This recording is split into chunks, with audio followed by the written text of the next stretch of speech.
Where? There he is, right here. Is that your papa? Okay. Dad, what's your name? Arthur. Okay, and how about Kiara and Sierra and Tiara's mom? Is she here? What? Okay. Oh, up top. Okay, very good. Okay, sing a note real quick. Just sing a little bit for us. Just a little bit. I'll cut you off. Don't worry, it won't go long. No, you're not going to do it? Even a little thing? Just a little? No? Okay, next open mic. We want you, all right? Okay, so, Horace, excuse me, I get a little carried away sometimes. So, Horace is originally from Durham, but you now live in Mooresville, just up the road a bit. You got started experimenting with stand-up late last year, and you got started because a friend encouraged you to do this, a friend at school, right? What school do you go to? Durham School of the Arts. Fantastic. And so your friend is a school chum, I guess? Yes. What's his name? It's a girl. I don't know why I made that assumption. But her name was Alexis. Alexis. Is Alexis here? Yeah. Oh, I'm sorry. Is everything okay with you? Okay. All right. Well, anyway, so Horace, it appears that this is your, you've actually only had one try at this before a real audience, is that correct? And so this is your second try, and we're pretty excited to have you. Ladies and gentlemen, would you please welcome Horace Ball the Fifth.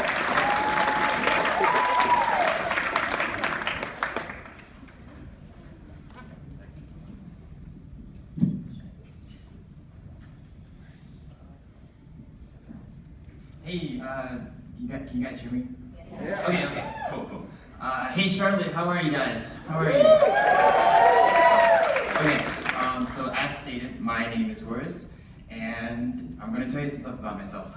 So, I don't feel safe driving with my mom, okay? Because she's super spiritual. Nothing wrong with that, Mom. I love you, but like nothing's wrong with that. So she loves Dolores, so much so that she's not afraid of death. Okay? I don't like being in the car with someone that's not afraid of death, alright? And it doesn't go well, okay? Because I'll be in the car and Mom's like saying, because when she dies, she wants like a whole party and all that, which is cool. But when she does die, I'm in the car with her. So, for an example, if we were to get into a car accident, or I got shot, she would like run over to me on her knees and be like, "Please, Jesus, please remove these bullets from my son. Please, like Moses did once. Please."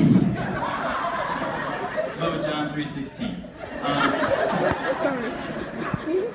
Another thing about me, I'm a huge fan of the gays. Any gays here?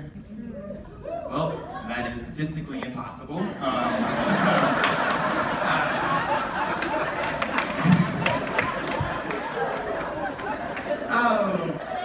I feel like gay people and poor people have a few things in common, alright? They're both born that way. They're both depressed. And when you finally tell your parents, they're like, "Yeah, we knew."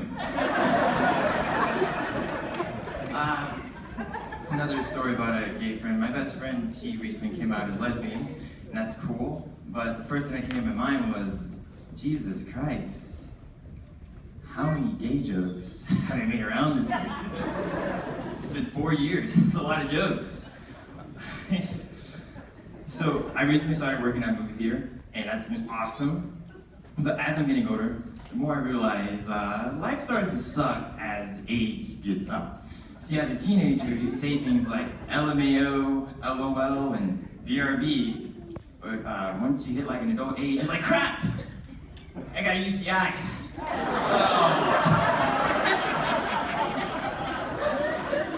You guys are a good crowd. I appreciate you. Let's see, here's another one for you guys. I have no idea why people brag about being single, because it's not fun. Not fun being lonely all the time, you know? So I've been single for 2 years, and the longer I'm single, the lower my standards get. Okay? Like, it started up really high. I was like, she has to do this, she has to look like this, and she has to do this. Now I'm just like, who needs tea? You know?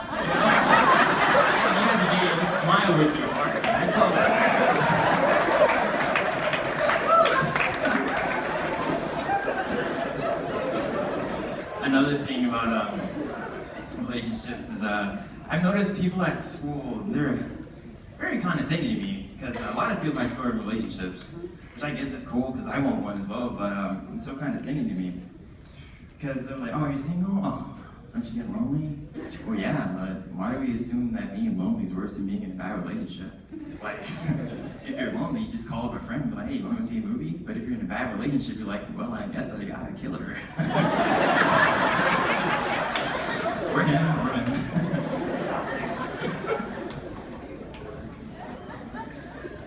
I want to give you guys one more joke. Let's see.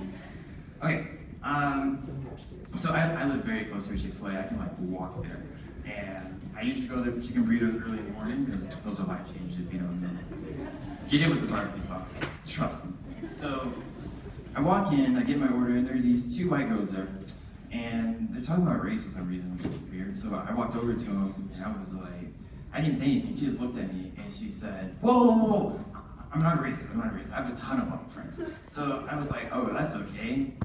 I'm what? And she goes, no, you're not. And I was like, ah. You may not be racist, but you are indeed a liar. She was one of those people that says, oh, I don't see color. Do you hate those kinds of people? Oh, man. Yeah, that's all I got.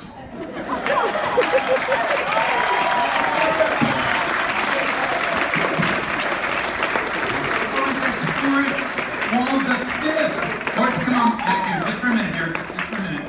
You know, I hate to make, I hate to be mean, but I'm almost 50 years old, so I'm of the later generation, and it bothered me a little bit that you were, texting or something while you were, doing your act. I get so tired, just saying, you can't do one thing at a time, you gotta, is that what you were doing? No. I was really for the joke.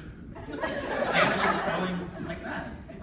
Oh, okay, all right. So, okay, well, I understand now. Okay, thanks. Sorry about that.